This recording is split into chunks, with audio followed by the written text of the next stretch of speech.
వి gold trusted gold buyers. మీరు తాకట్టు పెట్టిన బంగారాన్ని విడిపించి ఈ రోజు ఉన్న మార్కెట్ ధరకు కొనబడును. నమస్కారం, వెల్కమ్ టు ఐ డ్రీమ్. ధర్మ మార్గం విత్ విజిత కార్యక్రమానికి స్వాగతం.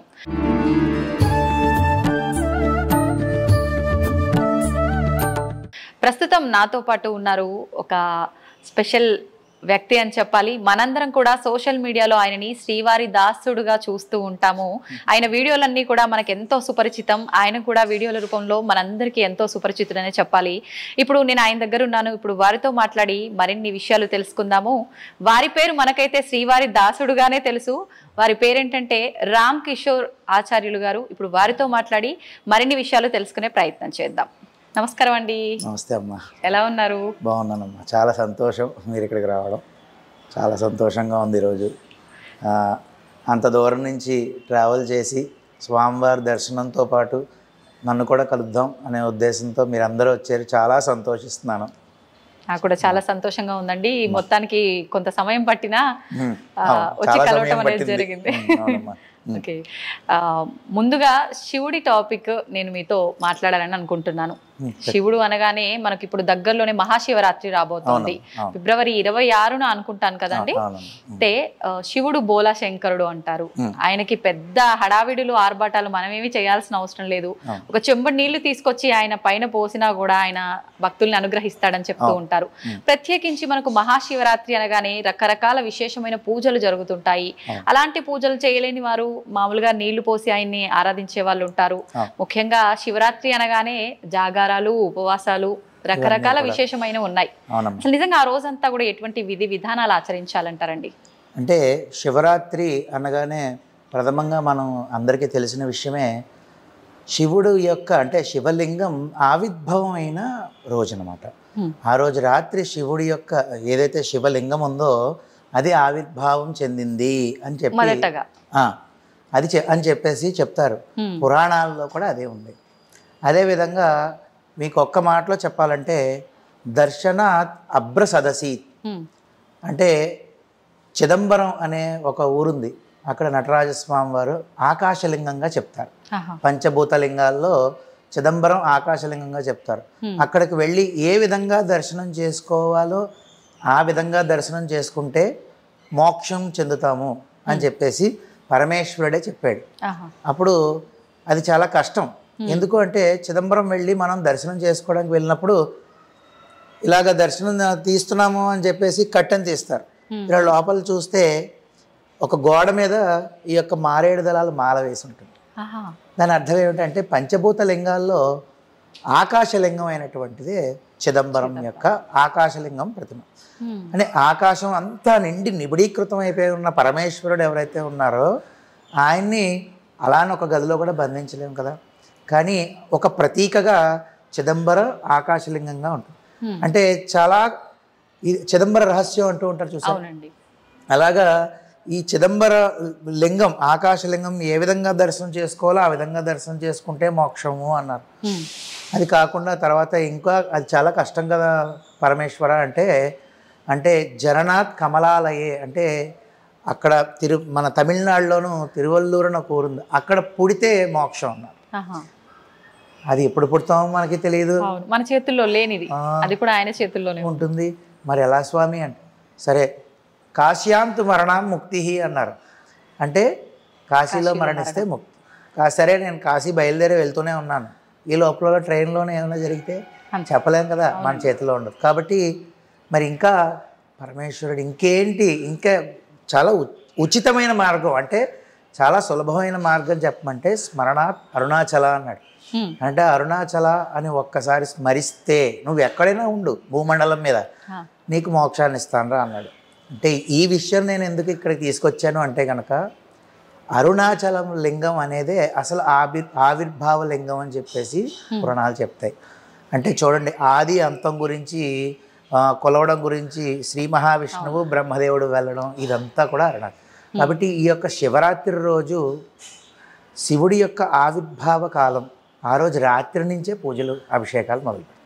ఆ రోజు విశేషంగా చేయవలసింది ఏంటంటే మీరు అన్నట్టు ఇందాక శివుడు అభిషేక ప్రియుడు కాబట్టి ఆయనకి దేంతో ఎంత ఎంత ఖర్చు పెట్టి ద్రవ్యంతో చేసామా అనేది చూడండి. ఇంకా పెద్దలు చెప్తూ ఉంటారు, ఎంత ఆయన మీద వేసినా కిందకు వచ్చేసేది, అంటే ఏ ఉంచుకోడు ఆయన.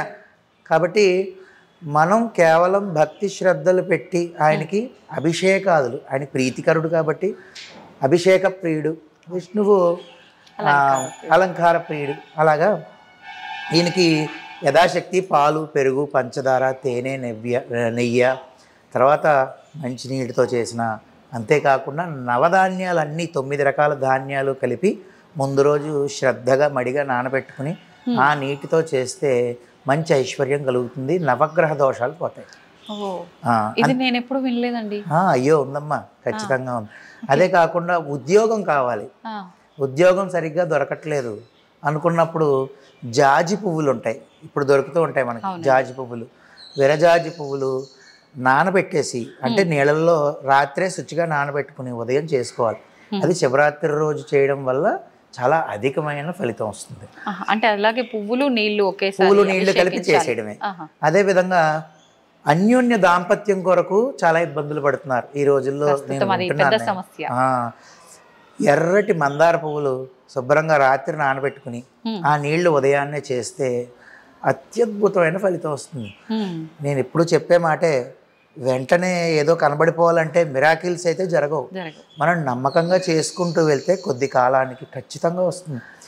నాకు తెలిసిన వాళ్ళు ఎంతోమంది ఉన్నారు, సువర్ణ జలంతో చేస్తే దారిద్ర్యం అంతా తొలగిపోతుంది.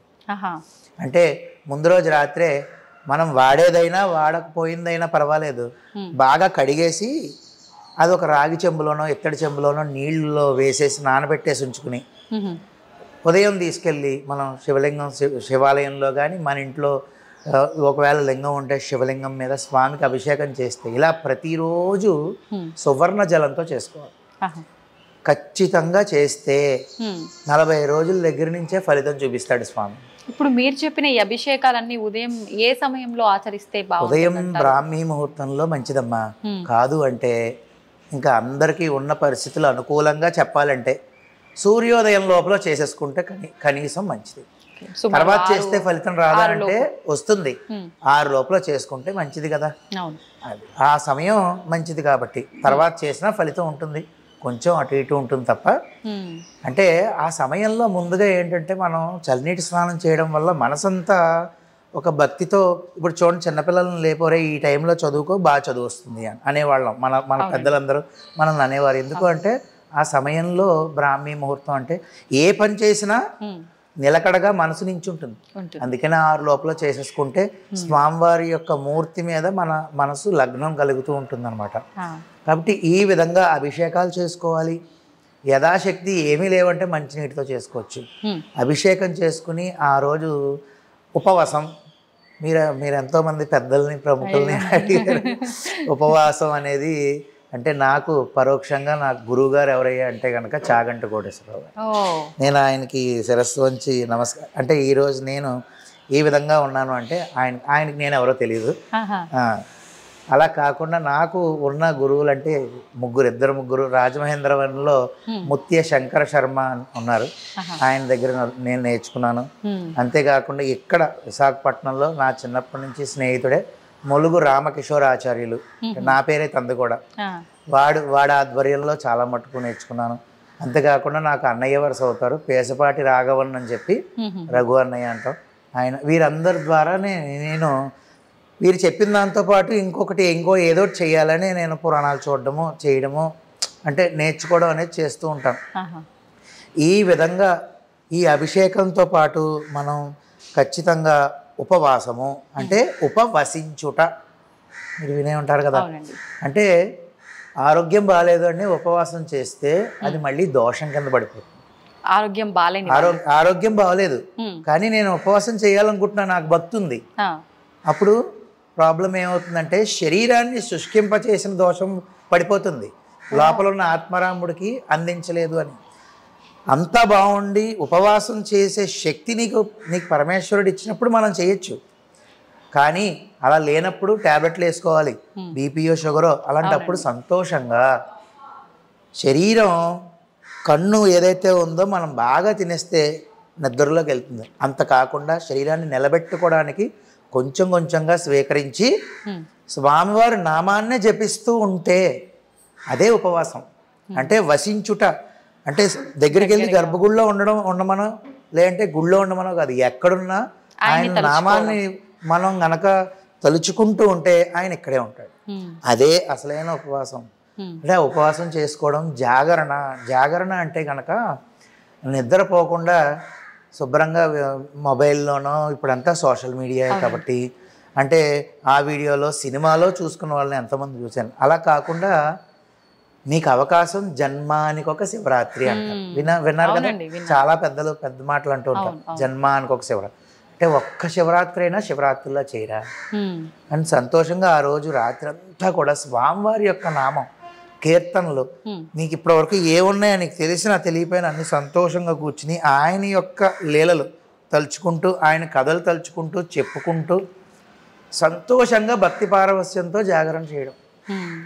ఇది అసలైన వాస్తవంగా చెప్పాలంటే అంటే ఎంతోమంది పెద్దలు చెప్పింది సంతోషంగా ఈ విధంగా ఆచరిస్తే జన్మానికి ఒక శివరాత్రిలాగా అందరూ బాగుంటారు. అంటే లోక కళ్యాణం జరగాలి మనకి అంతే.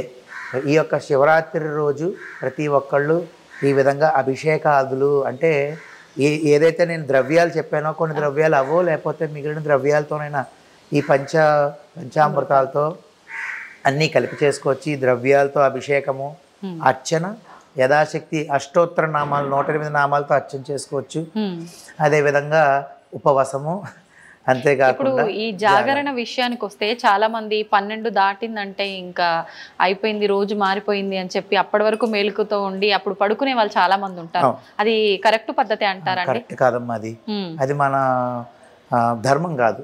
వాస్తవంగా సూర్యోదయం అయ్యే వరకు కూడా ముందు రోజే నేను కూడా 2-3 చూశాను. శనివారం ఉపవాసం ఉంటాడు ఆయన, 12 దాటాక తింటాడు. అలాగా నేను కూడా 2-3 చూశాను. అది పనిచేయదు. సూర్యోదయం వరకు కూడా మనకి ఖచ్చితంగా ముందు రోజు లెక్కే. సూర్యోదయం అయిపోయిన తర్వాత మరుసటి తిథిలోకి మనం ఏకాదశి ఉపవాసం చేసామంటే ద్వాదశి రావాలంటే ఏకాదశి రోజు అర్ధరాత్రి 12 దాటితే ద్వాదశి అంటే మరుసటి రోజు సూర్యోదయం అవ్వాలి. మరి అదే ఏకాదశి ఉపవాసం చేసామంటే ద్వాదశి రోజు వెంటనే సూర్యోదయం అవుతుండగానే పారణ చేసేయాలి, భోజనం చేసేయాలి. ఉపవాసం చేస్తే అలా చేయమన్నారు. వెంటనే ద్వాదశి వస్తుందనగానే చేసేయాలి. ఓకే, సంతోషం అండి. చాలా చక్కగా వివరించారు మహాశివరాత్రి గొప్పతనాన్ని, స్వామివారికి ఆ రోజు ఎటువంటి ఇబ్బంది ఉన్న వాళ్ళు ఏ రకంగా అభిషేకం చేయాలనే విషయాన్ని కూడా చాలా చక్కగా వివరించారు. ధన్యవాదాలు. ధన్యవాదాలు, చాలా సంతోషం.